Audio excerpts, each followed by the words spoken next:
ഗംഗാധര മേനോനെ കണ്ടപ്പോൾ അമ്മയ്ക്ക് സങ്കടമാണ്. മോനെ നീ ഇത്ര വേഗം തിരിച്ചു പോവുകയാണോ എന്നാണ് ചോദിക്കുന്നത്. വന്നിട്ട് ഇത്രയും ദിവസമായില്ലേ അമ്മ, എനിക്ക് പോകണ്ടേ, ഞാൻ പോയിട്ട് വരാം എന്ന് ഗംഗാധര മേനോൻ പറയുന്നുണ്ട്.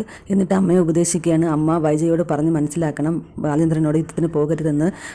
തെറ്റ് കൂടുതലും വൈജയുടെ ഭാഗത്താണ്, അത് അവളോട് മനസ്സിലാക്കാൻ പറയണം. വെറുതെ യുദ്ധത്തിന് പോകരുത്, പോയാൽ അവൾ തോറ്റു പോകത്തേ ഉള്ളൂ എന്ന് അമ്മ അവളെ പറഞ്ഞ് മനസ്സിലാക്കണമെന്ന് പറയുന്നുണ്ട്. അപ്പോൾ അമ്മ പറയുന്നു ഞാൻ ശ്രമിച്ച് നോക്കാം മോനെ എന്ന് പറയുന്നു. പിന്നെ ബബിതയും രോഹിത്തും തിരിച്ചു പോകുമ്പോൾ അമ്മയും കൂടി തിരിച്ചു പൊയ്ക്കോളൂ, അലീനെ അമ്മയെ നന്നായി നോക്കുമെന്ന് ഗംഗാധര മേനോൻ പറയുന്നു.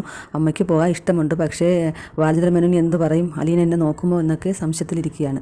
യാത്ര പറഞ്ഞു പോകുമ്പോൾ അമ്മ കരയുന്നുണ്ട്. അനിയന്മാരുടെ യാത്ര പറഞ്ഞ് ഗംഗാധര മേനോൻ കാൽ കയറി. മനുവാണ് കാർ ഓടിച്ചു കൊണ്ടുപോകുന്നത്. അവർ നേരെ ബാലചന്ദ്ര മേനോൻ്റെ വീട്ടിലേക്കാണ് പോകുന്നത്. അലീനയാണ് വന്ന് വാതിൽ തുറന്നത്. അലീനയെ കണ്ടിട്ട് മനു ചിരിക്കുന്നു. എന്തൊക്കെയുണ്ട് വിശേഷങ്ങൾ എന്നൊക്കെ ചോദിക്കുകയാണ്. അപ്പോൾ ഗംഗാധര മേനോൻ അങ്ങോട്ട് വന്നിട്ട് മോളെ സുഖമല്ലേ, ഞാൻ ഇന്ന് തിരിച്ചു പോവുകയാണ്, ഞാൻ ഒന്ന് ബാലചന്ദ്രനെ കണ്ടിട്ട് വരാമെന്ന് പറഞ്ഞിട്ട് മുകളിലേക്ക് കയറി പോകുന്നു.